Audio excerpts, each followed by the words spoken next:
TSR Subramanian, how does all of this look to you? Documents, being torn up and destroyed, people talking about this sort of thing, transfers. Some of these things appear routine, some of them don't. What's your take, Mr. Subramanian? Well, you raised a very large number of issues and questions now. This is a transition time, and therefore it is quite natural that people who have been working in key positions or in important areas there are very apprehensive about the change, what their position will be, etc., etc. Specifically, I'll confine my comments briefly to the two pictures that I saw. One relating to files being destroyed in the Chief Minister's office, and the other relating to whether or not belt tightening, so to speak, can provide 700 liters of water in the Jal board. Let me take the first one first. I'll try to be as brief as possible, but since it's a large subject. One is every file in the secretariat, in a well-run secretariat, I do not know how deterioration quality, etc. I don't know, but it always has a note sheet. Number of pages is marked there. It is not easy for the regular marked file. Yes. And there is the responsibility of the section officer concerned. And no files belong to the Chief Minister's office.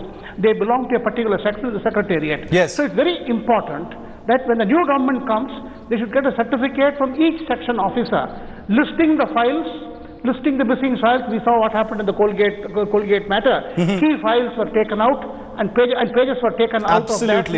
We know what all happened there. And therefore, it is important that tests should be done. Of course, there are old unused greeting cards, marriage invitations.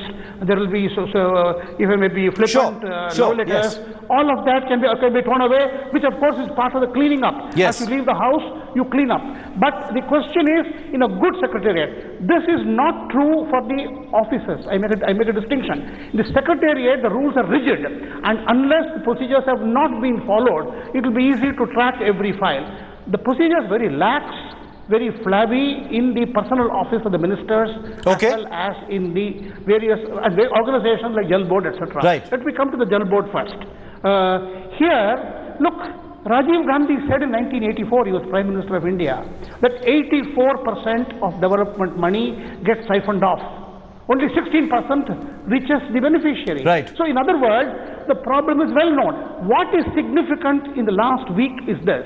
In the last 50 years, in the last 10 years, I have not heard a single president or prime minister from Rashtrapati Bhavan or from Lal Killa saying, we will address corruption, number one.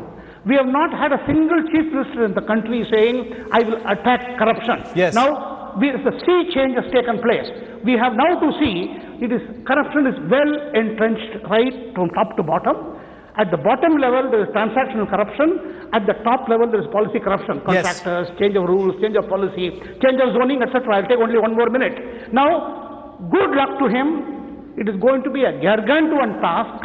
Yes, the money can be found internally. You don't need any outside money if it is properly cleaned up. But the question is, will the Aegean stables allow themselves to be cleaned up? If so much vested interests are there, so many people will try to guard, and the same public which are supporting AAP, if they find because of internal fighting service quality deteriorates, they will come back against the government immediately. Several larger points. So there are practical problems there, but good luck to him. Okay, several larger points that you've raised, which we'll come to in a bit as well. Sambit Patra wanted to get in here and make a point in response to Ragini Nayak. Sambit, go ahead.